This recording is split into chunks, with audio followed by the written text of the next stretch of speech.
ಎಲ್ಲ ವೀಕ್ಷಕ ಬಂಧುಗಳಿಗೆ ನಮಸ್ಕಾರ.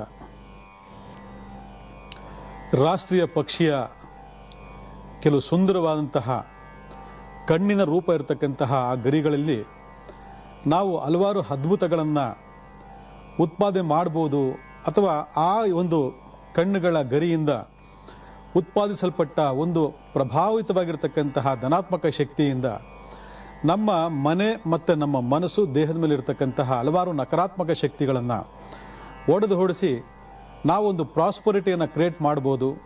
ಪ್ರಾಸ್ಪರಿಟಿ ಜೊತೆಗೆ ಹೆಲ್ತು ಮತ್ತು ವೆಲ್ತನ್ನು ಕೂಡ ನಾವು ಕಾಪಾಡ್ಕೋಬೋದು ಅಥವಾ ಸಂಪಾದನೆ ಮಾಡ್ಬೋದು. ಅಂತಂದರೆ ಈ ಸೃಷ್ಟಿಯಲ್ಲಿ ಸೃಷ್ಟಿಸಲ್ಪಟ್ಟಂತಹ ಹಲವಾರು ಪ್ರಾಣಿ ಪಕ್ಷಿಗಳು ಮನುಷ್ಯನಿಗೆ ಯಾವುದೇ ಕಾರಣಕ್ಕೂ ಯಾವತ್ತೂ ತೊಂದರೆ ಕೊಟ್ಟಿಲ್ಲ. ಆದರೆ ಮನುಷ್ಯನೇ ಆ ಪ್ರಾಣಿ ಪಕ್ಷಿಗಳನ್ನು ನಾಶ ಮಾಡೋಕ್ಕೆ ಹೊರಟಿದ್ದಾನೆ, ನಾಶ ಮಾಡ್ತಾ ಇದ್ದಾನೆ. ಇಲ್ಲಿ ಭಾಳ ವಿಶೇಷವಾಗಿರ್ತಕ್ಕಂತಹ ಒಂದು ಪಕ್ಷಿ ನಿಮ್ಗೆಲ್ರಿಗೂ ತೋರಿಸ್ತೀನಿ. ಇವೆಲ್ಲ ಊಹೆ ಮಾಡ್ಕೊಂಡಿದ್ದೀರಿ. ಇದು ಏನು ಅಂತ ನಿಮ್ಗೆ ಎಲ್ಲರೂ ಗೊತ್ತು. ಆಲ್ಮೋಸ್ಟ್ ಆಲ್ ಪ್ರತಿಯೊಂದು ಮನೆಯಲ್ಲೂ ಕೂಡ ಇದ್ದೇ ಇರ್ತದೆ, ನವಿಲುಗರಿ. ಈ ನವಿಲುಗರಿ ಅಂತಕ್ಕಂತಹ ಈ ಅದ್ಭುತ ಶಕ್ತಿ ನಮ್ಮ ಮುಸ್ಲಿಂ ಬಾಂಧವರ ಧಾರ್ಮಿಕ ಕೇಂದ್ರಗಳಲ್ಲಿ ಯಥೇಚ್ಛವಾಗಿ ನೋಡ್ಬೋದು. ಒಂದು ಶಕ್ತಿ ಎಲ್ಲಿರ್ತದೋ ಆ ಶಕ್ತಿಯನ್ನು ಉಪಯೋಗ ಮಾಡ್ಕೊಳ್ಳೋದಕ್ಕೆ ಹಲವಾರು ಧರ್ಮಗಳು, ಜಾತಿಗಳು ಭೇದ ಭಾವ ಇಲ್ದಂಗೆ ಅದನ್ನು ಉಪಯೋಗ ಮಾಡ್ಕೊಳ್ತಾರೆ. ಆದರೆ ನಾವುಗಳು ಅದ್ರ ಬಗ್ಗೆ ಒಂದು ಕೇರ್ಲೆಸ್ ಮನೋಭಾವನೆಯಿಂದ ಅಥವಾ ಅದ್ರ ಬಗ್ಗೆ ವಿಷಯಗಳು ಗೊತ್ತಿಲ್ಲದೆ ಅಥವಾ ಅಜ್ಞಾನದಿಂದ ಅದರ ಉಪಯೋಗವನ್ನು ಪಡ್ಕೊಳ್ಳದೆ ನಾವು ಅಜ್ಞಾನ ಮುಂದುವರಿತಾ ಇರ್ತೀವಿ. ಆದರೆ ನಮ್ಮ ಹಿಂದಿನ ತಲೆಮಾರುಗಳಿಂದ ಕೂಡ ಇದು ಭಾಳಷ್ಟು ಉಪಯೋಗದಲ್ಲಿತ್ತು. ಅಂತಂದರೆ ಆ ಇವತ್ತಿನ ಜನ್ರೇಷನಲ್ಲಿ, ನಾನು ಆಗ ಹೇಳ್ತೀನಿ, ಇವತ್ತಿನ ಜನ್ರೇಷನ್ ಆಧುನಿಕತೆಯ ಒಂದು ಮುಖವಾಡ ಧರಿಸ್ಕೊಂಡು ಹಳೆಯ ಹಿಂದಿನ ಸಂಪ್ರದಾಯಗಳನ್ನೆಲ್ಲ ಮರೆತು ಇವತ್ತು ಯಾವುದ್ಯಾವುದೋ ಲೋಕಕ್ಕೆ ಹೋಗಿ ಹಲವಾರು ರೋಗ ರುಜಿನಗಳನ್ನು, ಹಣಕಾಸು ಸಮಸ್ಯೆಗಳನ್ನು, ಇವತ್ತು ಹಲವಾರು ಸಮಸ್ಯೆಗಳನ್ನು ಹೊತ್ಕೊಂಡು ಹೋಗ್ತಾ ಇದ್ದಾರೆ. ಆದರೆ ಆ ಸಮಸ್ಯೆ ಹುಡುಕಾಟದಲ್ಲಿ ಇದು ಅದ್ಭುತವಾಗಿ ಕೆಲಸ ಮಾಡುತ್ತೆ. ಅಂತಂದರೆ ಪ್ರತಿಯೊಂದು ಮನೆಯಲ್ಲೂ ಕೂಡ ನೀವು ಇಟ್ಕೋಬೇಕಾಗ್ತದೆ. ಯಾಕಂದರೆ ಈ ಒಂದು ರಾಷ್ಟ್ರೀಯ ಪಕ್ಷಿ ಅಂತಕ್ಕಂತಹ ನವಿಲು ನಿಮಗೆಲ್ಲ ಗೊತ್ತಿರೋ ಪ್ರಕಾರ ಸುಬ್ರಹ್ಮಣ್ಯ ಸ್ವಾಮಿಯ ವಾಹನ. ಯಾರು ನೋಡಿದ್ದೀವಿ, ಯಾರು ಬಿಟ್ಟಿದ್ದೀವಿ ಅಂತ ಲೆಕ್ಕಾಚಾರ ಅಲ್ಲ. ಆದರೆ ಪ್ರತಿಯೊಂದು ಸುಬ್ರಹ್ಮಣ್ಯ ದೇವರ ಹಿಂದೆಗಡೆ ಈ ಒಂದು ನವಿಲಿನ ಪಕ್ಷಿಯನ್ನು ಕೆತ್ತಿರ್ತಕ್ಕ ನೋಡ್ತಾ ಇದ್ದೀವಿ. ಅಲ್ಲಿಗೆ ನಾವು ನೋಡಿಲ್ಲ ಅಂತ ತಕ್ಷಣ ಅಲ್ಲ, ಆ ಒಂದು ಪಕ್ಷಿಗೆ ಅಧಿದೇವತೆ ಆಗಿರ್ತಕ್ಕಂತಹ ಆ ಸುಬ್ರಹ್ಮಣ್ಯ ದೇವರು ನಮಗೆ ಈ ನವಿಲಿನ ಜೊತೆ ಇಲ್ಲದೇ ಇರತಕ್ಕಂಥ ವಿಗ್ರಹ ಎಲ್ಲೂ ನೋಡ್ಲಿಕ್ಕೆ ಸಾಧ್ಯನೇ ಇಲ್ಲ. ಪ್ರತಿಯೊಂದು ವಿಗ್ರಹದಲ್ಲೂ ಕೂಡ ಈ ನವಿಲನ್ನು ನೀವು ನೋಡ್ತಕ್ಕಂಥದ್ದು ಭಾಳ ಸ್ಪಷ್ಟ ಗೊತ್ತಾಗ್ತದೆ. ಹಾಗೆ ಬರೀ ಸುಬ್ರಹ್ಮಣ್ಯ ಸ್ವಾಮಿ ಮಾತ್ರ ಅಲ್ಲ, ಸರಸ್ವತಿಗೆ ಬಹಳ ಬಹಳ ಇಷ್ಟವಾದಂಥ ಪಕ್ಷಿ ಇದು. ಅದಕ್ಕೆ ಅವತ್ತಿನ ಕಾಲದಲ್ಲಿ 2 ನವಿಲುಗರಿನ ಮಕ್ಕಳು ಪುಸ್ತಕದಲ್ಲಿ ಹಾಕ್ಬಿಟ್ಟು ತೊಗೊಂಡೋಗುವಂತ ಕೊಡ್ತಾಯಿದ್ರು. ಇವತ್ತು ಕೂಡ ಎಷ್ಟು ಜನ ಮಾಡ್ತಾರೆ. ಆಗ ನಮ್ಗೆ ಗೊತ್ತಿರೋ ಪ್ರಕಾರ ಇವತ್ತು ಭಾಳ ಜನ ಮರ್ತೋಗಿದ್ದಾರೆ ಇದನ್ನು. ಎಷ್ಟು ಜನ ಮಕ್ಕಳು ಗೊತ್ತಿಲ್ಲ. ಯಾವುದೋ ಮಕ್ಕಳು ನಗಾಡ್ತವೆ, ನಿನ್ನ ಬುದ್ಧಿ ಇಲ್ಲೋ, ನಿನಗೆ ಎಲ್ಲಿದೆ ನೀನು ಅಂತೇಳಿ ನಗಾಡ್ತವೆ. ಆದರೆ ಅವತ್ತಿನ ಕಾಲದಲ್ಲಿ ಇದು ಪುಸ್ತಕದ ಮಧ್ಯದಲ್ಲಿ ಒಂದು ಗರಿ ಇಟ್ಕೊಂಡ್ರೆ ಇದು ಮರಿ ಹಾಕುತ್ತೆ, ಇದರಿಂದ ಒಳ್ಳೇದಾಗತ್ತೆ ಅಂಥೇಳಿ ಅವತ್ತಿನ ಕಾಲದಲ್ಲಿ ಮಾಡ್ತಿದ್ರು. ಆದರೆ ಅವತ್ತಿನ ಕಾಲದಲ್ಲಿ ಯಾಕೆ ಮಾಡ್ತಿದ್ರು ಗೊತ್ತಾ?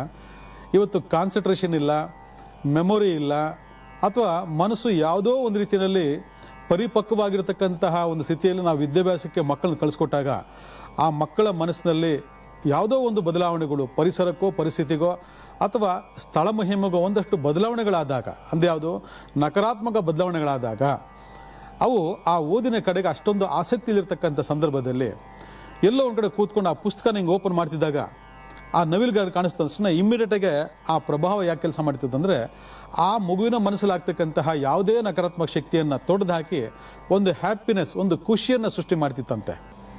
ನವಿಲಿನ ಗರಿ ಆವತ್ತಿನ ಕಾಲದಲ್ಲಿ ಪುಸ್ತಕದಲ್ಲಿಟ್ಟು ಮಕ್ಕಳು ಕಳಿಸ್ತಾ ಇದ್ರು. ಇದನ್ನು ಮತ್ತೆ ಮುಂದುವರಿಸಿ, ಯಾಕಂದರೆ ಆ ಬದಲಾವಣೆ ಅಂತಕ್ಕಂತಹ ಒಂದು ಫಲಿತಾಂಶಗಳನ್ನ ನೋಡಿಕೊಂಡಾಗ ಮಾತ್ರ ನಮ್ಗೆ ಅರ್ಥ ಆಗ್ತದೆ, ಹೌದು ಇದರಲ್ಲಿ ಏನೋ ಒಂದು ಅರ್ಥ ಇದೆ, ಇದು ಸುಮ್ಮನೆ ಮಕ್ಕಳಾಟಕ್ಕೋಸ್ಕರ ಇಟ್ಟು ಕಳಿಸ್ತಿರ್ಲಿಲ್ಲ, ಇದರಲ್ಲಿ ಏನೋ ಒಂದು ಅರ್ಥ ಇದೆ ಅಂತ. ಯಾಕಂದರೆ ಪ್ರತಿಯೊಂದು ಒಂದೊಂದು ಕಣ್ಣು ಏನಿದೆ, ಈ ನವಿಲಿನ ಗಲ್ಲಿರ್ತಕ್ಕಂಥ ಒಂದೊಂದು ಕಣ್ಣಲ್ಲೂ ಕೂಡ ಬಹಳ ಅದ್ಭುತವಾಗಿ ಸೃಷ್ಟಿ ಮಾಡ್ತಕ್ಕಂಥ ಒಂದು ಎನರ್ಜಿ ಇದೆ. ಈ ಎನರ್ಜಿಯನ್ನು ನಾವೇನು ಹೇಳ್ತೀವಿ ಅಂದರೆ ಧನಾತ್ಮಕ ಶಕ್ತಿ ಅಂತ ನಾವು ಕರಿತೀವಿ. ಧನಾತ್ಮಕ ಶಕ್ತಿ ಅನುಭವ ಆಗುತ್ತೆ ಹೊರತು ಕಣ್ಣು ಕಾಣಿಸೋದಿಲ್ಲ. ಇದನ್ನು ಬಹಳ ಜನ ನೀವು ಹೇಳ್ತೀರಿ, ಅನುಭವ ಆಗಬೇಕು ನಮಗೆ, ಅನುಭವ ಆದಾಗಲೇ ಅದು ಅರ್ಥ ಆಗ್ತಕ್ಕಂಥದ್ದು. ಒಂದು ಮಾನಸಿಕ ಸ್ಥಿತಿಗತಿ ಸರಿಲಿರ್ತಕ್ಕಂಥ ಒಂದು ಮಗು ಪುಸ್ತಲಿಟ್ಟಿರ್ತಕ್ಕಂತಹ ಈ ಗರಿ ನೋಡಿ ಪರಿವರ್ತನೆ ಆಗುತ್ತೆ ಅಂತಂದರೆ ಅದು ಆಟಾಟಿಕೆ ಅಲ್ಲ, ಬೂಟಾಟಿಕೆ ಅಲ್ಲ. ಅಲ್ಲಿ ಪರಿವರ್ತನೆ ಆಗ್ತಕ್ಕಂತಹ ಎನರ್ಜಿ ಈ ಒಂದು ಕಣ್ಣಿನಿಂದ ಇದೆ ಅಂತಂದರೆ ಅದರಲ್ಲಿ ಏನೋ ಒಂದು ಶಕ್ತಿ ಇದೆ ಅಂತಕ್ಕಂಥದ್ದು ನೀವೆಲ್ಲ ಅರ್ಥ ಮಾಡ್ಕೋಬೇಕು. ಅದರಿಂದ ಪ್ರತಿಯೊಂದು ಮಕ್ಕಳ ಬುಕ್ನಲ್ಲೂ ಕೂಡ ಒಂದು ಸಣ್ಣ ಗರಿ ಇಟ್ಟು ಅದನ್ನು ಕಳಿಸಿ ಅದರ ಅದ್ಭುತಗಳನ್ನು ನೀವೇ ನೋಡಲಿಕ್ಕೆ ಆಗ್ತದೆ. ಯಾಕಂದರೆ ಇದನ್ನು ಯಾವಾಗಲೂ ಕೂಡ ನಾವು ಸಂಶೋಧನಾತ್ಮಕ ದೃಷ್ಟಿಯಿಂದ ನೋಡಿದಾಗಲೇ ಇವೆಲ್ಲ ನಮ್ಗೆ ಅರ್ಥ ಆಗ್ತಕ್ಕಂಥದ್ದು. ಸುಮ್ಮನೆ ಯಾರೋ ಪಕ್ಕದ ಮನೇಲಿ ಇಡ್ತಾ ಇದ್ರು, ಎದುರುಗಡೆ ಮನೆ ಇಡ್ತಾ ಇದ್ರು, ನಾನು ಇಟ್ಟು ಕಳಿಸ್ದೆ ಅನ್ನೋದಲ್ಲ. ನೀವು ಸ್ವತಃ ಅನುಭವಿಸಬೇಕು. ಅಥವಾ ನೀವೇ ಒಂದು ಪುಸ್ತಕದಲ್ಲಿ ಒಂದು ಗರಿಯನ್ನು ಇಟ್ಟು ಆ ಮಾನಸಿಕತೆ ಸರಿಯಿಲ್ಲದ ಸಂದರ್ಭದಲ್ಲಿ ಅದನ್ನು ಒಂದು ಸರಿ ತೆಗೆದು ನೋಡುವಂಥ ಪ್ರಯತ್ನವನ್ನು ಮಾಡಿ ಆಗ ನಿಮ್ಮ ಮನಸ್ಸಲ್ಲಾಗ್ತಕ್ಕಂತಹ ಬದಲಾವಣೆಗಳನ್ನು ನೋಡಿ. ಯಾಕಂದರೆ ಸೃಷ್ಟಿಯಲ್ಲಿ ಆಗ್ತಕ್ಕಂಥ ಅಗಾಧವಾದ ಶಕ್ತಿಗೆ ಅದರದೇ ಆದ ಪ್ರಭಾವಗಳಿರ್ತದೆ. ಆ ಪ್ರಭಾವಗಳನ್ನು ಅನುಭವಿಸಿ ನೋಡಿದಾಗ ಮಾತ್ರ ಅರ್ಥ ಆಗ್ತಕ್ಕಂಥದ್ದು. ಇದು ಅನುಭವಿಸಿ ನೋಡಿ ಅರ್ಥ ಆಗಿದ್ದಕ್ಕೆ ಇವತ್ತು ಕಾರ್ಯಕ್ರಮ ಮುಖಾಂತರ ನಿಮಗೆಲ್ಲ ಪರಿಚಯ ಮಾಡಿಕೊಡ್ತಾ ಇದ್ದೀನಿ. ಯಾಕಂದರೆ ಭಾಳ ಹಿಂದಿನ ತಲೆಮಾರುಗಳಿಂದ ಇದನ್ನು ನಡ್ಸ್ಕೊಂಡು ಬರ್ತಾ ಇದ್ದಾರೆ. ಆದರೆ ಇವತ್ತೆಲ್ಲೋ ಒಂದು ಕಡೆ ಮಂಗಮಾಯ ಆಗ್ತಾ ಇದೆ. ಇದು ಒಂದಾಯ್ತಲ್ವಾ.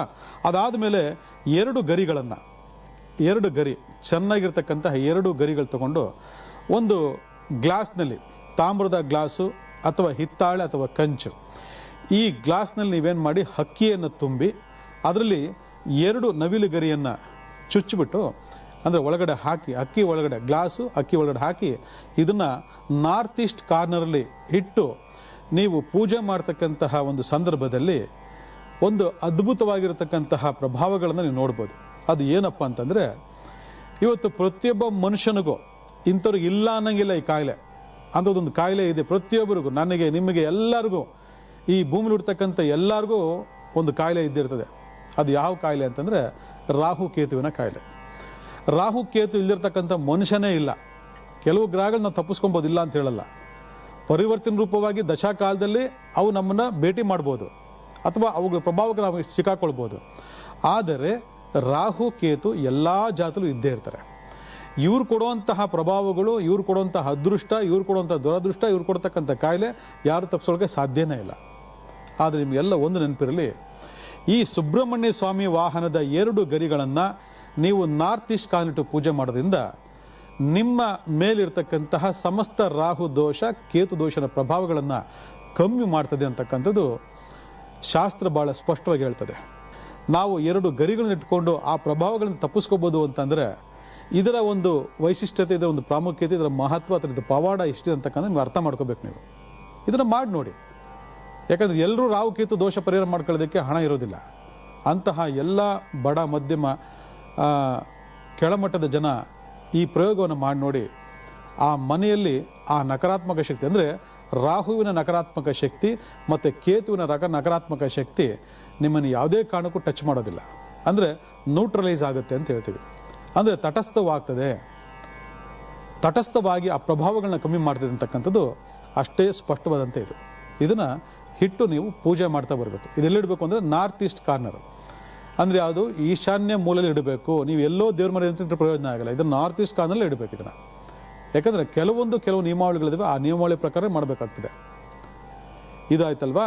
ಇನ್ನು ಮನೆಯಲ್ಲಿ ನಕಾರಾತ್ಮಕ ಶಕ್ತಿ ಇದೆ, ಬ್ಯಾಡ್ ನೆಗೆಟಿವ್ ಎನರ್ಜಿ ಇದೆ, ಅದು ದೃಷ್ಟಿ ದೋಷ ಆಗಿರ್ಬೋದು, ದುಷ್ಟಶಕ್ತಿ ದೋಷ ಆಗಿರ್ಬೋದು, ಅಥವಾ ಯಾರೋ ಒಂದಷ್ಟು ಮಾತಾಡ್ತಕ್ಕಂತಹ ವಾಗ್ದೋಷಗಳ ನಕಾರಾತ್ಮಕ ಶಕ್ತಿಗಳಾಗಿರ್ಬೋದು, ಅಥವಾ ಯಾರ್ದೋ ಒಂದು ಭಾವನಾತ್ಮಕವಾದಂತಹ ದೋಷಗಳಾಗಿರ್ಬೋದು.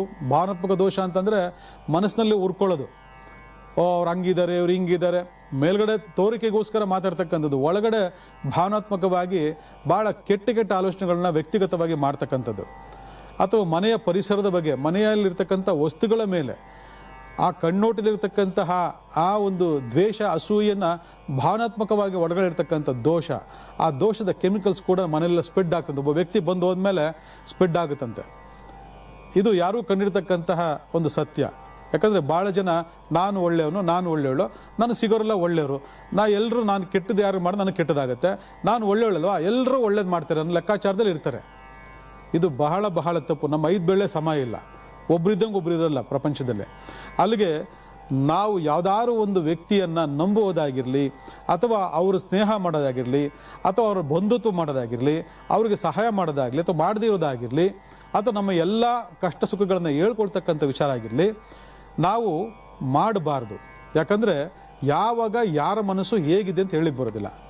ನಾವು ನಂಬಿ ಏನಾದ್ರು ಮಾಡೋ ಸಂದರ್ಭದಲ್ಲಿ ಅವಾಗೇ ನಮಗೆ ತಿರುಗು ಮುರುಗಾಗ್ತಕ್ಕಂಥ ಪರಿಸ್ಥಿತಿಗಳು ಸಂದರ್ಭಗಳು ನಮ್ಗೆ ಇರುತ್ತೆ. ಇಂಥದ್ದನ್ನ ಎಷ್ಟೋ ಜನ ಇವತ್ತು ಅನುಭವಿಸ್ಬಿಟ್ಟಿದ್ದಾರೆ. ಇಂಥ ಸಂದರ್ಭದಲ್ಲಿ ನಾವು ಮನೆಯಲ್ಲಿ ಸುಮಾರು 18 ಕಣ್ಣು ಎಣಿಸ್ಕೋಬೇಕು. ನೀವು ಒಂದೊಂದು ಹೇಳಲ್ಲ, ಸುಮ್ಮನೆ ತಂದು ಇಟ್ಬಿಡೋದಲ್ಲ. ಯಾಕಂದರೆ ಒಂದೊಂದು ಕಣ್ಣಿಂದ ಕೂಡ ಒಂದೊಂದು ಎನರ್ಜಿ ಉತ್ಪನ್ನ ಆಗ್ತದೆ.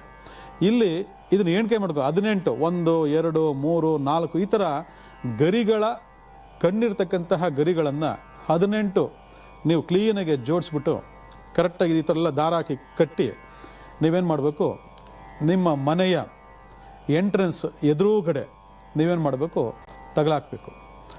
ಆಗ ಬಂದಂಥ ವ್ಯಕ್ತಿಯ ನೋಟ ಅಲ್ಲಿ ಯಾವಾಗ ಬೀಳುತ್ತೆ ಅವಾಗೇನಾಗ್ತದೆ, ಅವನ ಮನಸ್ಸಿರ್ತಕ್ಕಂತಹ ಆ ನಕಾರಾತ್ಮಕವಾದಂತಹ ಭಾವನಾತ್ಮಕ ದೋಷಗಳು ಕಟ್ಟಾಗುತ್ತದೆ.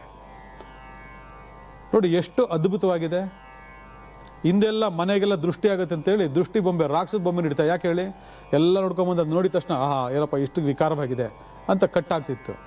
ಅಲ್ಲಿಗೆ ಆ ಭಾವನಾತ್ಮಕವಾದಂತಹ ದೋಷಗಳು ಕಟ್ಟಾಗಬೇಕು ಅಂದಾಗ ನಾವು ಯಾವುದಾದ್ರೂ ಒಂದು ಅಟ್ರಾಕ್ಷನ್ ಆಗ್ತಕ್ಕಂತಹ, ಆಕರ್ಷಣೀಯವಾಗ್ತಕ್ಕಂತಹ ಒಂದು ವಸ್ತುಗಳನ್ನು ನಾವು ಅಲ್ಲಿ ಇಡಬೇಕಾಗ್ತದಂತೆ.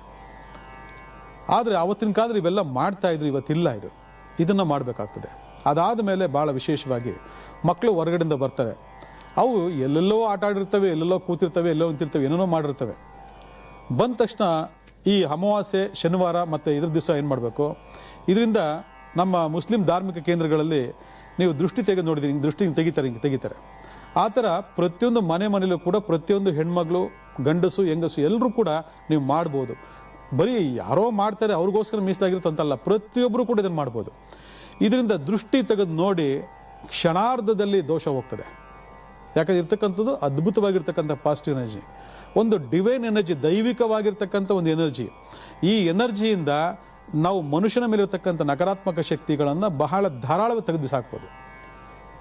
ದಕ್ಷಿಣ ಭಾಗಕ್ಕೆ ಅವ್ರು ನಿಲ್ಲಿಸ್ಕೊಂಡು, ಯಾರಿಗೆ ದೊಡ್ಡವರಾಗಿರಲಿ ಚಿಕ್ಕವರಾಗಲಿ ದಕ್ಷಿಣ ಮುಖವಾಗಿ ನಿಲ್ಲಿಸ್ಕೊಂಡು ನೀವು ಕಾಳಿಯ ಮಂತ್ರ ಅಥವಾ ದುರ್ಗಾದೇವಿಯ ಮಂತ್ರ ಅಥವಾ ಶಿವನ ಮಂತ್ರ ಆಗಿರ್ತಕ್ಕಂಥ ಅಘೋರಾಸ್ತ್ರ ಅಥವಾ ನರಸಿಂಹಸ್ವಾಮಿಯ ಒಂದು ಮಂತ್ರ, ಅಘೋರ ನರಸಿಂಹಸ್ವಾಮಿ ಮಂತ್ರ, ಇದನ್ನು ಹೇಳ್ತಾ ನೀವೇನು ಮಾಡಬೇಕು, ಆ ದೃಷ್ಟಿ ತೆಗಿತಕ್ಕಂಥ ಒಂದು ಕೆಲಸ ಏನಿದೆ ಅವರು ಇಮಿಡಿಯೇಟಾಗಿ ರಿಲೀಫ್ ಆಗಿಬಿಡ್ತಾರೆ. ಮಕ್ಕಳು ಮೈ ಕೈ ನೋವು, ಹೊಟ್ಟೆ ನೋವು, ತಿಂಡಿ ಸಾರ್ತಲ್ಲ, ವಾಂತಿ ಬೇದಿ ಏನೇನೋ ಮಾಡ್ಕೊಂಬಂದಿರ್ತವೆ. ಅವೆಲ್ಲ ಇದಕ್ಕಿದಂಗೆ ಮಕ್ಕಳು ಜ್ವರ ಬಂದ್ಬಿಟ್ಟು ನಾಳೆ ಬೆಳಗ್ಗೆ ಸ್ಕೂಲ್ಗೆ ಹೋಗೋದಿಲ್ಲ. ಅವು ಇಂಥದ್ದೆಲ್ಲ ಪ್ರಭಾವಗಳನ್ನು ನಾವು ಈ ರೀತಿ ದೋಷಗಳನ್ನ ಪರಿವರ್ತನೆ ಮಾಡೋ ಮುಖಾಂತರ ಆರಾಮ ಕ್ಲೇಮ್ ಒಂದೇ ಒಂದು ಕ್ಷಣದಲ್ಲಿ ಹೋಗ್ತದೆ. ನವಿಲು ಗರಿ ರಾಷ್ಟ್ರೀಯ ಪಕ್ಷಿ, ದೇವತಾ ಸ್ವರೂಪ ಇರತಕ್ಕಂಥ ಸಾಕ್ಷಾತ್ ಸುಬ್ರಹ್ಮಣ್ಯ ಸ್ವಾಮಿ ವಾಹನ, ಲಕ್ಷ್ಮೀ ಸರಸ್ವತಿಯ ಬಹಳ ಅಚ್ಚುಮೆಚ್ಚಿನ ಪಕ್ಷಿ. ಇಂತಹ ಪವಾಡ ಅಥವಾ ಇಂತಹ ಒಂದು ಮಹತ್ವ ಇರತಕ್ಕಂತಹ, ಇಂಥ ಒಂದು ಶಕ್ತಿ ಇರತಕ್ಕಂತಹ ಈ ಒಂದು ಗರಿಯನ್ನು ನಾವು ನಿರ್ದಿಷ್ಟವಾದ ಸಂಖ್ಯೆಗಳಲ್ಲಿ ಇಟ್ಕೊಳ್ಳೋದ್ರಿಂದ ನಾವು ನಿರ್ದಿಷ್ಟವಾಗಿರ್ತಕ್ಕಂಥ ಫಲಗಳನ್ನು ಪಡಿಬೋದು ಅನ್ನೋದ್ರ ಬಗ್ಗೆ ನಿಮಗೆ ಇಂದಿನ ಭಾಗದಲ್ಲಿ ನಾವು ಮಾಹಿತಿ ಕೊಟ್ವಿ. ಇವತ್ತು ಪ್ರತಿಯೊಬ್ಬರಿಗೂ ಒಂದಲ್ಲ ಒಂದು ಪ್ರಾಬ್ಲಮ್ಸ್ ಏನಪ್ಪ ಅಂದರೆ, ದುಡ್ಡು ಕೊಟ್ಟಿದ್ದೀವಿ ವಾಪಸ್ ಬರ್ತಾ ಇಲ್ಲ, ಹಣ ಕೊಟ್ಬಿಟ್ಟಿದ್ದೀವಿ ವಾಪಸ್ ಬರ್ತಾ ಇಲ್ಲ, ಏನು ಮಾಡೋಣ ಅನ್ನತಕ್ಕಂಥ ಲೆಕ್ಕಾಚಾರದಲ್ಲಿ ಎಲ್ಲೆಲ್ಲೋ ಹೋಗಿ ಏನೇನೋ ಮಾಡಿ ಏನೇನೋ ಬಾಧೆ ಬಿದ್ದಿರ್ತೀರ. ಪಾಪ ಅದ್ಯಾವ ಗ್ರಾಚಾರ ಟೈಮ್ ಕೊಟ್ಬಿಟ್ಟಿರ್ತೀರ, ಎತ್ಕೊಂಡು ಓಡೋಗ್ಬಿಟ್ಟಿರ್ತಾನೆ, ಬರೋಲ್ಲ ದುಡ್ಡು. ಕೆಲವರು ಇಟ್ಕೊಂಡಿರ್ತಾರೆ, ಸತ್ತಾಯಿಸ್ತಾರೆ, ಇವತ್ತು ನಾಳೆ ಸತ್ತಾಯಿಸ್ತಾರೆ. ಅಂಥವ್ರಿಗೆಲ್ರಿಗೂ ಒಂದು ರಾಮಬಾಣ ಆಗ್ತಕ್ಕಂಥ ಒಂದು ಪರಿಹಾರ ಈ ಗರಿಯಲ್ಲಿ ಅಡಗಿದೆ ಅಂತಂದರೆ ಉಪಯೋಗ ಮಾಡ್ಕೊಳ್ಳಿ, ಹೇಳ್ಕೊಡ್ತೀನಿ. ಏನಿಲ್ಲ, ವೆರಿ ಸಿಂಪಲ್. ಈ ಥರದ್ದು ಗರಿ ಏನು ಮಾಡಬೇಕು, 11 ಗರಿ ತೊಗೋಬೇಕು. 1 2 3 4 5 6 11 ಗರಿ ತೊಗೋಬೇಕು. 11 ಗರಿಯನ್ನು ಈ ಥರ ಕ್ಲೀನಾಗಿ ಕಟ್ಟಿಬಿಟ್ಟು ನೀವೇನು ಮಾಡಬೇಕು, ನಿಮ್ಮ ಮನೆಯ ಬಾಗಿಲಿಂದಗಡೆ ಕಟ್ಟಬೇಕು. ಇದೆಲ್ಲ ಹಿಂದಿನ ತಲೆಮಾರು ಮಾಡ್ತಿದ್ರು. ಅವರು ದುಡ್ಡು ಕೊಡ್ತಿದ್ರು, ಅವರು ಲೇವಾದೇವಿ ಮಾಡ್ತಿದ್ರು, ಅವರು ವ್ಯವಹಾರ ಮಾಡ್ತಿದ್ರು, ಅವರು ಬಡ್ಡಿ ಬಿಡ್ತಿದ್ರು. ಅವ್ರು ಯಾರು ತಲೆ ಕೆಡಿಸ್ಕೊಳ್ತಿರಲಿಲ್ಲ, ಅವ್ರು ಯಾರು ರೋಡ್ಗಳು ಇಟ್ಕೊಂಡು ಹೋಗಿರಲಿಲ್ಲ, ಅವ್ರು ಯಾರು ಹಾದಿ ಬೀದಿ ಕೋರ್ಟು ಕಚೇರಿ ಅವತ್ತಿರಲಿಲ್ಲ. ಅವರೆಲ್ಲ ಏನು ಮಾಡ್ತಿದ್ರು, ಇದ್ರಲ್ಲಿ ಕರ್ಸ್ಕೊತಿದ್ರು ಅವ್ರನ್ನ. ಯಾಕಂದರೆ ಇದು ಧನ ಆಕರ್ಷಣೆ, ನೆನಪಿಟ್ಕೊಳ್ಳಿ. ಧನ ಆಕರ್ಷಣೆ ಎಂತಹ ಧನವನ್ನು ಕೂಡ ಆಕರ್ಷಣೆ ಮಾಡ್ತದೆ. ಆದರೆ ಇದನ್ನು ಎಲ್ಲಿ, ಹೇಗೆ, ಯಾವ ಥರ, ಎಷ್ಟು ಸಂಖ್ಯೆಯಲ್ಲಿ ಕಟ್ಟಬೇಕು ಅಂತಕ್ಕಂಥದ್ದು ಶಾಸ್ತ್ರ ಭಾಳ ಸ್ಪಷ್ಟವಾಗಿ ಹೇಳ್ತದೆ. ಆ ಜ್ಞಾನೋದಯ ನಮ್ಮಲ್ಲಿ ಎಷ್ಟು ಜನಕ್ಕೆ ಇಲ್ಲ. ಆ ಇಲ್ದಿರೋದ್ರಿಂದ ಅವು ಮಾರ್ಕೆಟಲ್ಲಿ ಸಿಗುತ್ತೆ, ತಂದ್ಬಿಟ್ಟು ಹಿಂಗೆ ಕಟ್ಬಿಡೋಣ, ನೋಡೋಣ, ಚೆನ್ನಾಗಿದೆ ನೋಡೋಕ್ಕೆ ಕಣ್ಣು, ಮಕ್ಕಳು ಖುಷಿ ಪಡ್ತಾರೆ ಅಂತ ನೀವು ಅಂದ್ಕೊಂಡ್ಬಿಟ್ಟಿದ್ದೀರ. ಅದಲ್ಲ, ಇದನ್ನು ಇವತ್ತು ಡೂಪ್ಲಿಕೇಟ್ ಮಾಡಿಬಿಟ್ಟಿದ್ದಾರೆ. ಯಾಕಂದರೆ ನಾನು ಹೇಳ್ತಿದ್ದೀನಿ ಆಗಾಗ ಯಾವ್ದಾದ್ರು ಒಂದು ಪ್ರಾಡಕ್ಟು ಅಥವಾ ಯಾವ್ದಾದ್ರು ಒಂದು ವಸ್ತು ಡಿಮ್ಯಾಂಡ್ ಕ್ರಿಯೇಟ್ ಆಯಿತು ಅಂತಂದರೆ ಅದನ್ನು ಡೂಪ್ಲಿಕೇಟ್ ಮಾಡಿ ಬಿಸಾಕ್ತಾರೆ. ಮಾರ್ಕೆಟಲ್ಲಿ ಎಷ್ಟೋ ಕಡೆ ಇದೇ ಥರ ಸೇಮ್ ಡಿಟ್ಟೋ ಇದೆ, ನಿಮಗೆ ಗೊತ್ತೇ ಆಗಲ್ಲ ಅದು ಒರಿಜಿನಲ್ ಡೂಪ್ಲಿಕೇಟು ಅಂತ. ಅದನ್ನು ತಿಳ್ಕೋಬೇಕು, ಅದನ್ನು ಹೇಳ್ಕೊಡ್ತೀವಿ ಮುಂದಿನ ಕಾರ್ಯಕ್ರಮದಲ್ಲಿ, ಸಮಯ ಇಲ್ಲ ಇವಾಗ. ಆದರೆ ಈ 11 ಗರಿಯನ್ನು ಬಾಗಿಲ ಹಿಂದುಗಡೆ ನಾವು ಫಿಕ್ಸ್ ಮಾಡೋದ್ರಿಂದ ಅಥವಾ ಅಳವಡಿಸೋ ಮುಖಾಂತರ ನಮ್ಮಲ್ಲಿ ನಾವು ಕೊಟ್ಟಿರ್ತಕ್ಕಂಥ ಹಣವನ್ನು ವಾಪಸ್ ತಗೊಳ್ಳೋದಕ್ಕೆ ಇದು ನಮಗೆ ಬಹಳ ಅದ್ಭುತವಾದಂಥ ಒಂದು ಎನರ್ಜಿಯನ್ನು ಕೊಡ್ತದೆ. ಇದನ್ನು ಪ್ರತಿಯೊಬ್ಬರು ಮಾಡಿ ನೋಡಿ, ಪ್ರಯೋಗ ಮಾಡಿ ನಮಗೊಂದು ಕರೆ ಮಾಡಿ, ನೀವು ಹೇಳಿದ್ದು ಸತ್ಯ, ಚೆನ್ನಾಗಿದೆ ಇದು ಅಂತೇಳಿ ಒಪ್ಕೊಳ್ಳೋದು ಶಕ್ತಿ, ಇದು ತಾಕತ್ತು ಇದೆ ಅಂತೇಳಿ. ಇದಾದ ಮೇಲೆ ಭಾಳ ವಿಶೇಷವಾಗಿ ನಿಮ್ಮ ಕ್ಯಾಶ್ ಬಾಕ್ಸ್ನಲ್ಲಿ ಒಂದೇ ಒಂದು ಕಣ್ಣನ್ನು, ಒಂದು ಗರಿಯನ್ನು ಕಟ್ ಮಾಡಿ ನೀವು ಕ್ಯಾಶ್ ಬಾಕ್ಸಲ್ಲಿ ಹಾಕಿ. ಅದು ಎಂತಹ ಒಂದು ಹಣಕಾಸು ಹೇಳ್ತೀರಾ, ನಾನು ಕ್ಯಾಶ್ ಬಾಕ್ಸಲ್ಲಿ ಹಣ ಹಾಕಿರ್ತೀನಿ, ಮನೇಲಿ ದುಡ್ಡು ಇರ್ತದೆ, ದುಡ್ಡೇ ಉಳಿಯಲ್ಲ, ದುಡ್ಡು ಅದು ಎಲ್ಲಿ ಹೋಗಿ ಖರ್ಚಾಗ್ಬಿಡುತ್ತೋ ಗೊತ್ತಿಲ್ಲ, ಎಲ್ಲಿ ಮಾಯ ಆಗ್ಬಿಡುತ್ತೋ ಗೊತ್ತಿಲ್ಲ ಅಂತೀರಿ, ಎಲ್ಲ ನೀವೇ ಖರ್ಚು ಮಾಡಿರ್ತೀರ. ಆದರೆ ಖರ್ಚು ಮಾಡೋ ಬರದಲ್ಲಿ ಏನಾಗುತ್ತೆ ಅಂದರೆ ಎಲ್ಲೋ ಕಿತ್ಕೊಂಡು ಹೋಗ್ತಾ ಇರ್ತದೆ, ನಿಮಗೆ ಗೊತ್ತಾಗೋದಿಲ್ಲ ಅಷ್ಟೇ. ಒಂದು ಡೈರಿ ಇಟ್ಕೊಂಡು ಬರ್ಕೊಳ್ಳಿ ಅಂತ ಹೇಳ್ತೀನಿ, ಬರೆಯಲ್ಲ. ಕೆಲವು ಬರೆದ್ಬಿಟ್ಟು ನನಗೆ ಇವಾಗ ಗೊತ್ತಾಯಿತು, ನಾನು ಎಲ್ಲಿ ಕೊಟ್ಟೆ, ಎಷ್ಟು ಕೊಟ್ಟೆ, ಏನು ಕೊಟ್ಟೆ ನನಗೆ ಗೊತ್ತಾಯಿತು ಅಂತಾರೆ. ಆದರೂ ಕೂಡ ಅದು ಕೊಟ್ಟಿದ್ರು ಕೂಡ ಕೊಡುವಂಥ ಅವಶ್ಯಕತೆ ಇರೋವಂಥದ್ದೇ ಕೊಡ್ತಾ ಇರ್ತೀರ. ಅದು ಅನ್ನಸರಿ ಏನು ಹೋಗ್ತಾ ಇರೋದಿಲ್ಲ, ಅದು ಕೊಡೋವಂಥದ್ದೇ ಅದು ಹುಡ್ಕೊಂಡು ಬರ್ತಾ ಇರ್ತದೆ. ಅದು ಬೇರೆ ಬೇರೆ ಪ್ರಭಾವಗಳ ಮೂಲಕ ಆ ಹಣಕಾಸು ನಿಲ್ಲೋದಿಲ್ಲ ಅದು, ಯಾಕಂದ್ರೆ ಲಕ್ಷ್ಮಿ ಚಂಚಲೆ. ಆದರೆ ಆ ಲಕ್ಷ್ಮಿಯನ್ನು ಹಿಡಿದಿರ್ತಕ್ಕಂತಹ ಜ್ಞಾನೋದಯ ನಮ್ಮಲ್ಲಿ ಎಷ್ಟೋ ಜನಕ್ಕೆ ಇಲ್ದಿರೋದ್ರಿಂದ ಹಾಗೆ ಬರುತ್ತೆ, ಹಾಗೆ ಹೋಗುತ್ತೆ, ಬಲಗೈಗೆ ಬರುತ್ತೆ, ಎಡಗೈಲಿ ಹೊರಟೋಗ್ತದೆ ಅಂತ ಅಂದ್ಕೊಂಡಿರ್ತೀವಿ ನಾವು. ಇದು ಸತ್ಯ.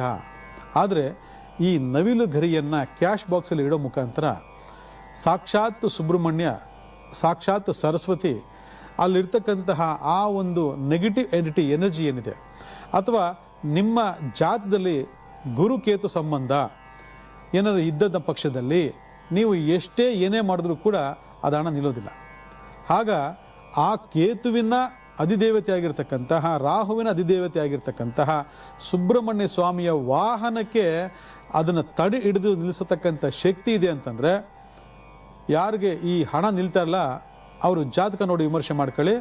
ಇನ್ ಕೇಸ್ ಜಾತಕ ನೋಡ್ಕೊಳ್ಳೋಕೆ ಬರಲ್ಲ ಅಂತಂದರೆ ಈ ಒಂದು ಗರಿಯನ್ನು ನಿಮ್ಮ ಕ್ಯಾಶ್ ಬಾಕ್ಸ್ನಲ್ಲಿ ಹಾಕಿ. ಅವ್ರೇನು ಮಾಡಬೇಕು, 3 ಕಣ್ಣಿರ್ತಕ್ಕಂತಹ ಈ ಗರಿಯನ್ನು ಕ್ಲೀನಾಗಿ ದಾರದಲ್ಲಿ ಕಟ್ಟಿಬಿಟ್ಟು ಅದಕ್ಕೊಂದು ಚೂರು ಅರಸಿನ ಕುಂಕುಮ ಇಟ್ಟು ಒಂದು ಪ್ಲಾಸ್ಟಿಕ್ ಅವನ್ನ ಇಟ್ಬಿಟ್ಟು ಅದನ್ನು ದಿಮ್ ಕೆಳಗಡೆ ಇಟ್ಕೊಂಡ್ಬಿಟ್ಟು ಮಲ್ಕೊಳ್ಳಿ.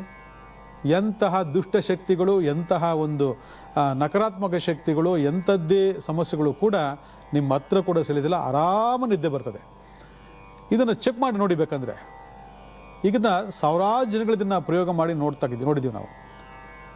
ಈ ರೀತಿ ಹಲವಾರು ವಿಚಾರಗಳು ತಗೊಂಡಾಗ ನಮಗೆ ಜೀವನದಲ್ಲಿ ಇನ್ನೊಂದು ಅದ್ಭುತವಾಗಿರ್ತಕ್ಕಂಥ ಏನಂತಂದರೆ ವಾಹನ ತಗೊಂಡು, ಅದು 2 ವೀಲರ್ ಆಗಿರ್ಬೋದು, 4 ವೀಲರ್ ಆಗಿರ್ಬೋದು. ನಾವು ಎಲ್ಲೋ ಹೋಗ್ತೀವಿ, ಏನೋ ಮಾಡ್ತೀವಿ, ಇವತ್ತು ಗೊತ್ತಿಲ್ಲ. ಇವತ್ತು ಹೊರಗಡೆ ಹೋದರೆ 2 ವೀಲರು 4 ವೀಲರ್ಲಿ ವಾಪಸ್ ಬರ್ತೀವಿ ಅಂತ ಗ್ಯಾರಂಟಿನೇ ಇರಲ್ಲ. ಬಂದ ಮೇಲೆ ಗ್ಯಾರಂಟಿ, ನಾನು ಬಂದಿದ್ದೀನಿ, ಸೇಫ್ ಆಗಿದ್ದೀನಿ ಅಂತೇಳಿ. ಯಾಕಂದರೆ ದಿನನಿತ್ಯದ ಆಕ್ಸಿಡೆಂಟ್ಗಳನ್ನು, ದಿನನಿತ್ಯವಾಗಿರ್ತಕ್ಕಂಥ ಅಪಘಾತಗಳನ್ನು ನೋಡಿ ರೋಸೋಗಿದ್ದೀವಿ ಎಷ್ಟೋ ಜನ. ಅಪ್ಪ ಈ ಗಾಡಿ ಸವಾಸನೆ ಬೇಡ ಅಂತೀವಿ, ಅಪ್ಪ ಈ ಕಾರ್ ಸವಾಸನೆ ಬೇಡ ಅಂತೀವಿ. ಯಾಕಂದರೆ ಇವತ್ತು ಬರೋ ಗಾಡಿಗಳು, ಕಾರ್ಗಳೆಲ್ಲ ಅಷ್ಟು ಗಟ್ಟಿ ಉಳಿದವು, ಅಷ್ಟು ಬಲ ಇರ್ತಕ್ಕಂಥವು, ಯಾರು ಸಿಟ್ಗುದ್ರು ಏನು ಅಳ್ಳಾಡಲ್ಲ ಏನೋ. ಅಂಥ ಗಾಡಿಗಳಲ್ಲಿ ವಾಸ ಮಾಡ್ತಕ್ಕಂತಹ, ಅಂಥ ಗಾಡಿಲಿ ಪ್ರಯಾಣ ಮಾಡ್ತಕ್ಕಂತಹ, ಅಂಥ ಗಾಡಿಗಳನ್ನು ಬಳಕೆ ಮಾಡ್ಕೊಳ್ತಕ್ಕಂಥ ವ್ಯಕ್ತಿಗಳು ಪ್ರಯಾಣ ಮಾಡಲೇಬೇಕು. ಪ್ರಯಾಣ ಮಾಡಿ ಸಾಧ್ಯನೇ ಇಲ್ಲ. ನಾವು ಏನು ಮನೆಯಲ್ಲೇ ಸೇರ್ಕೊಂಡ್ರಕ್ಕಾಗಲ್ಲ. ಆದರೆ ಪ್ರೊಟೆಕ್ಷನ್ ಬೇಕು. ಆ ಪ್ರೊಟೆಕ್ಷನ್ಗೆ ಏನು ಮಾಡಬೇಕು ಅಂದರೆ, ನಿಮ್ಮ ಡ್ಯಾಶ್ ಬೋರ್ಡ್ಗೆ 5 ಕಣ್ಣನ್ನು 5 ಗರಿಯ ಕ್ಲೀನಾಗಿ ಕಟ್ಟಿಬಿಟ್ಟು ನಿಮ್ಮ ಮಿರರು ಅಥವಾ ನಿಮ್ಮ ಡ್ಯಾಶ್ ಬೋರ್ಡ್ನಲ್ಲಿ ಹಂಟಾಕಿ. ಯಾಕಂದರೆ ಸಂಚಾರಕ್ಕೆ ಅಧಿಪತಿ ಆಗಿರ್ತಕ್ಕಂಥ ರಾಹು ಪಾಸಿಟಿವಿಟಿಯನ್ನು ಕೊಡಬೇಕು ಅಂತಂದಾಗ ಅವರ ಒಂದು ಮೆಡಿಷನ್ ರಾಮಬಾಣ ಯಾವುದು, ಈ ನವಿಲು ಗರಿಯನ್ನು ಅಲ್ಲಿ ಸ್ಥಾಪನೆ ಮಾಡಬೇಕು. ಇದೆಲ್ಲ ಆವತ್ತಿನ ಕಾಲದಲ್ಲಿ ಬಳಕೆಯಲ್ಲಿ ಇರ್ತಕ್ಕಂಥದ್ದು, ಇವೆಲ್ಲ ಮರ್ತ್ಬಿಟ್ಟಿದ್ದೀರ ಇವತ್ತು. ಇದನ್ನು, ಈ ಗರಿಗಳನ್ನು ನೀವು ಅಲ್ಲಿ ಸ್ಥಾಪನೆ ಮಾಡೋ ಮುಖಾಂತರ ಆ ವಾಹನದಲ್ಲಿ ಪ್ರಯಾಣದಲ್ಲಿ ಆಗ್ತಕ್ಕಂಥ ಯಾವುದೇ ನಕಾರಾತ್ಮಕ ದುಷ್ಟಶಕ್ತಿಗಳು ಅಥವಾ ಸರ್ಪ ಸಂಬಂಧಪಟ್ಟಂಥ ಬಾಧೆಗಳು ಇವೆಲ್ಲವೂ ಕೂಡ ನಿಮಗೆ ಕಾಣಿಸೋದೇ ಇಲ್ಲ. ಯಾಕಂದರೆ ಇದು ನಿಮ್ಮನ್ನು ಅಷ್ಟು ಅದ್ಭುತವಾಗಿ ನಿಮ್ಮನ್ನು ಕಾಪಾಡ್ತಿರ್ತದೆ. ಈ ಥರ ಕಣ್ಣು ಮುಂದೆಗಡೆ ಕಾಣಬೇಕು. ಆಮೇಲೆ ಕಣ್ಣೆಲ್ಲೋ ಇರುತ್ತೆ, ಎಲ್ಲ ಸೇರಿಸ್ಬಿಟ್ಟು ಅದಕ್ಕೆಲ್ಲ ದಾರ ಕಟ್ಬಿಟ್ಟು ಸೇರಿಸ್ಬಿಟ್ಬಿಡಿ. ಇವೆಲ್ಲ ಕಣ್ಣು ಓಪನ್ ಆಗಿರ್ಬೇಕು. ಕಣ್ಣು ಓಪನ್ ಆಗಿದ್ದರೆ ಮಾತ್ರನೇ ಇದ್ರ ಒಳಗಡೆ ಆ ಎನರ್ಜಿ ಇರೋದು. ಇದಕ್ಕೆಲ್ಲ ಹಲವಾರು ಮಿಷನ್ಸ್ಗಳೆಲ್ಲ ಬಂದಿದೆ. ಆ ಒಂದು ಪಾಸಿಟಿವ್ ಎನರ್ಜಿಯನ್ನು ನಾವು ಚೆಕ್ ಮಾಡಬೇಕು ಅಂದಾಗ ಅದು ಭಾಳ ಅದ್ಭುತ ನಮಗೆ ಕಾಣಿಸ್ತದೆ. ಸುಮ್ಮನೆ ಬಂದಿದ್ದಲ್ಲ. ಇವತ್ತು ಲಕ್ಷಾಂತರ ಜನ, ಕೋಟ್ಯಾಂತರ ಜನಗಳನ್ನು ಬರೀ ಗರಿಯನ್ನು ಬಿಚ್ಚ ಮುಖಾಂತರ ಆಕರ್ಷಣೆ ಮಾಡುತ್ತೆ ಅಂದರೆ ಇಲ್ಲಿ ಯಾವುದೋ ಒಂದು ಆಕರ್ಷಣೆ ಇದೆ ಅಂತ ಅರ್ಥ. ಇವತ್ತು ನಮ್ಮ ದೇಶಕ್ಕೆ ರಾಷ್ಟ್ರೀಯ ಪಕ್ಷಿ ಅಂತ ಇದನ್ನು ಫಿಕ್ಸ್ ಮಾಡಿದ್ದಾರೆ ಅಂತಂದರೆ ಅಲ್ಲಿರ್ತಕ್ಕಂಥ ಮಹಿಮೆ ಅಂಥದ್ದು ಅಂತ ಅರ್ಥ ಮಾಡ್ಕೊಳ್ಳಿ. ಎಷ್ಟೋ ಪಕ್ಷಿಗಳಿದ್ದಾವೆ, ಎಂತೆಂಥ ಬ್ಯೂಟಿ ಪಕ್ಷಿಗಳು ಇದ್ದಾವೆ, ಆದರೆ ಇದರಷ್ಟು ಬ್ಯೂಟಿ ಇನ್ಯಾವುದೂ ಇಲ್ಲ ಪ್ರಪಂಚದಲ್ಲಿ, ಇದರಷ್ಟು ಅಂದ ಇನ್ಯಾವುದು ಇಲ್ಲವೇ ಇಲ್ಲ ಪ್ರಪಂಚದಲ್ಲಿ, ಇದ್ರ ಮುಂದೆ ಇನ್ಯಾವ ಪಕ್ಷಿನೂ ಇಲ್ಲ. ಆದರೆ ಅದು ಕಾರಣ ಏನು ಅಂತಂದರೆ ಆ ದೈವಿಕ ಅಂಶ ಇರತಕ್ಕಂತಹ ಈ ಕಣ್ಣಿರತಕ್ಕಂತಹ ಸೌಂದರ್ಯ, ಆ ಅದ್ಭುತ ನಮಗೆ ಬೇರೆ ಯಾವುದೇ ಒಂದು ಇದ್ರಲ್ಲಿ ನಮಗೆ ಸಿಗೋದಿಲ್ಲ. ಇಂತಹ ಅದ್ಭುತ ಇನ್ನೂ ಹಲವಾರು ಉಪಯೋಗಗಳ ಮುಖಾಂತರ ನಾವು ಬಳಕೆ ಮಾಡ್ಕೊಳ್ಬೋದು. ಇದನ್ನು ಶಾಸ್ತ್ರದಲ್ಲಿ ಭಾಳ ಸ್ಪಷ್ಟವಾಗಿ ನಮ್ಮವ್ರು ಹೇಳ್ತಾರೆ. ಆದರೆ ಈಗ ಒಂದು ಸ್ವಲ್ಪ ಸಂಕ್ಷಿಪ್ತವಾಗಿ ನಿಮ್ಗೆ ಹೇಳ್ಕೊಟ್ಟಿದ್ದೀನಿ. ಇದು ಹೇಳ್ಕೊಳ್ಳಿ, ಮುಂದೆ ಸಮಯಾವಕಾಶ ಬಂದಾಗ ಇನ್ನಷ್ಟು ಇದರ ವಿಚಾರಗಳ ಬಗ್ಗೆ ಹೇಳ್ಕೊಡ್ತೀನಿ. ಒಳ್ಳೆಯದಾಗಲಿ.